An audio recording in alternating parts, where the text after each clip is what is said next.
Bonjour à tous, alors je vous présente l'unboxing du Nocta Legend 2. Donc une boîte assez bien costaud, parce que des fois il y a des boîtes, elles sont un peu légères. Celle-là on sent que il y a de la matière de résistance dans la boîte, mais bon, c'est un détail. Donc on va l'ouvrir et on va voir ce qu'il y a à l'intérieur. Pour cela, il va falloir renverser la boîte parce que, comme d'habitude, ça s'ouvre toujours à l'envers. Voilà, comme je disais, on est obligé de mettre la boîte à l'envers, l'image est à l'envers pour pouvoir ouvrir la boîte. Donc, qu'est-ce qu'il y a à l'intérieur? Hop, on ouvre. Alors, on a un bas de canne. Voilà. Avec le milieu de canne. Hop, un petit clamp. Enfin, il va falloir régler le clamp parce que là, il est léger. Mais bon, voilà. Système qu'ils ont repris à Minelab, de la fourchette sur la canne au lieu d'avoir la fourchette sur le disque. Hop. Après, on a une pochette en sorte de simili-cuir. Et dedans, on y retrouve le casque.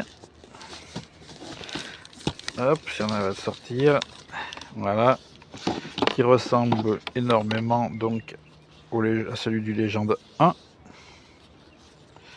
Alors je suppose que ça doit être exactement les mêmes en réception. Vu les boutons, tout ça, oui, ça, on prend le casque du Legend 1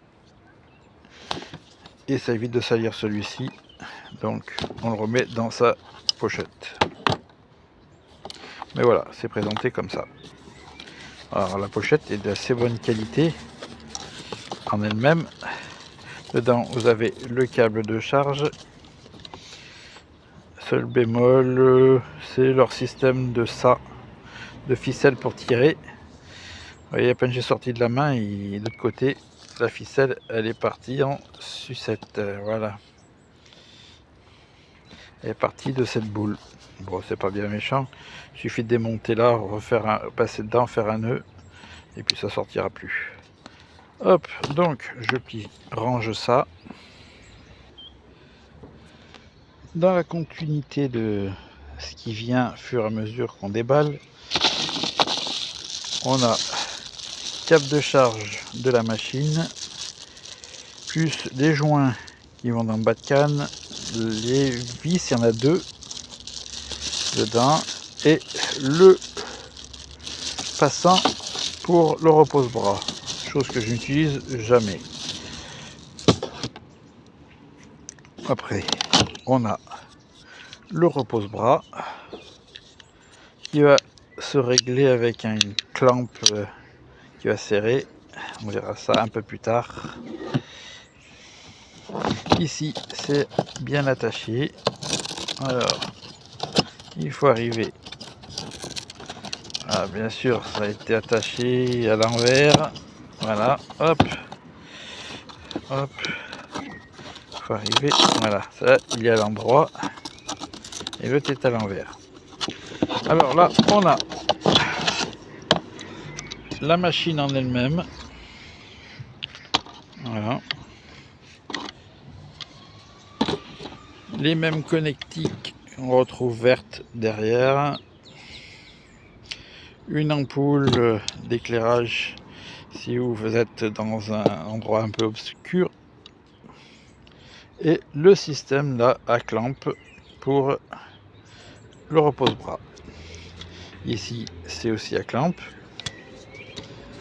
Voilà, donc il faudra avoir le confort en main une fois monté, parce que là, je peux pas, pour l'instant, vu comme ça, voilà, on peut dire que c'est nickel, mais il faut voir une fois monté. Suivant, ben on passe à ce qu'il y a dessous. Alors, ce qu'il y a dessous, On enlève là. On enlève ici. Et hop là. On retrouve 2 disques.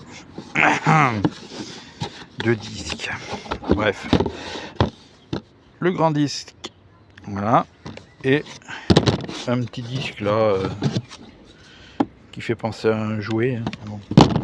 Petit disque, c'est pour ceux qui veulent aller faire dans les ronces, entre les maïs, voilà, les endroits où on passe pas bien. Bon, moi les maïs quand ils sont pas coupés, j'aime pas, donc vous avez compris, ça je m'en fous. Et donc le grand disque, voilà, c'est ce que j'utilise. Voilà, donc je fais le montage et on se retrouve juste après cela. Alors j'ai assemblé déjà le disque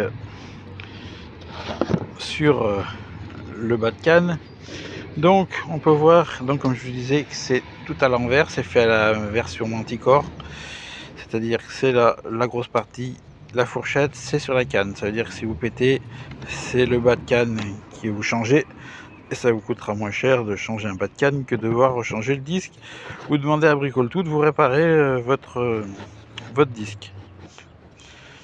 Donc, ce qu'il y a de particulier aussi, c'est la canne. Alors la canne, elle est ronde, mais avec un plat ici. Et sur le haut, pareil, elle a un plat. Juste sur une certaine partie. Et donc, quand vous l'avez plié, eh bien, il ne pouvait pas déplier la canne. Si vous la dépliez, il faut la tourner d'un quart, aligner les points, les 2 traits rouges. Et là, vous pouvez monter, déplier votre canne de votre machine. Et puis ça évite que, vous voyez, que la canne tourne. Donc le voilà monté, hein, prêt à servir. Bon, sauf qu'il faut le mettre en charge, même s'il doit avoir un peu de batterie. En général, je préfère que ce soit directement bien chargé. Ici, donc le clamp, vous réglez votre pose-bras, ça aussi, mis à part qu'il n'y a pas d'écran comme sur Manticore, mais c'est aussi volé à Minelab. Le principe, ils ont juste pas mis d'écran pour pas dire de faire une copie, hein, mais on va faire une sorte de clone, voilà. Et pareil pour le bas de canne. La seule chose innovante de chez eux, c'est la canne qui est anti-vrille, voilà. Il y a ce fameux plat. Donc voilà la présentation vite fait de cette machine en unboxing.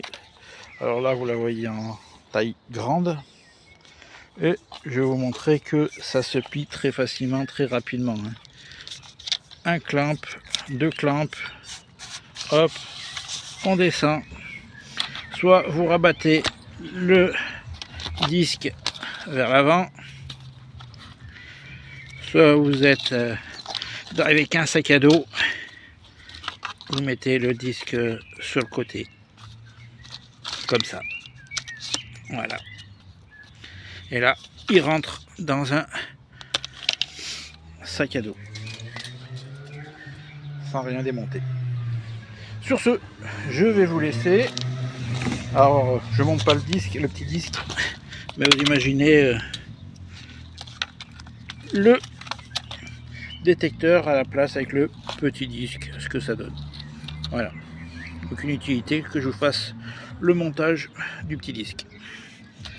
Sur ce, je vous dis à plus, bye bye.